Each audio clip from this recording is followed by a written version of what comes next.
So we're a 25-year-old organization, and we've been focused laser-like on the question of global warming. We have to essentially replace the entire energy system and double it in size in the next 50 years.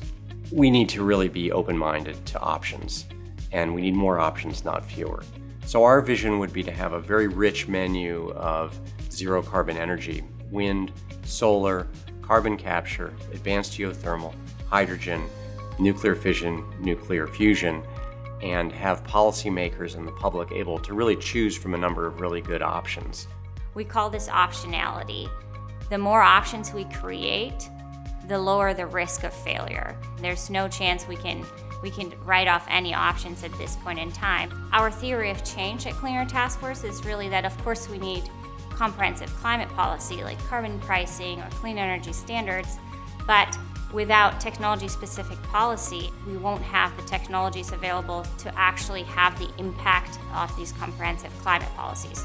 So I think we're different in that we sit at the center.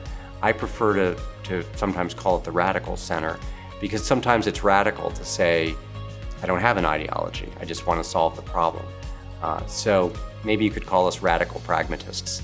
The work that we do here, it's really stepping out of the mold and doing something very different from what everyone else is doing. And for those who support us, it takes a lot of courage to be able to say, let's invest in this thing. It's new and it's daring, but we think that it can drive change at scale. And so we want to put our money into that. So what keeps me going is that I think this problem is solvable fundamentally. We know that a lot of the technology needs to move into commercial space, but we've seen enormous technological transformations over the last century in so many areas, whether it's transport or information technology.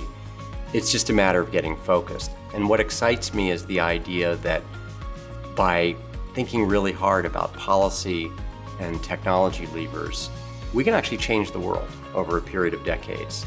And we can get out of the climate danger that we're in. And the prospect of doing that, I think, is encouraging and exciting. It's what CATF does.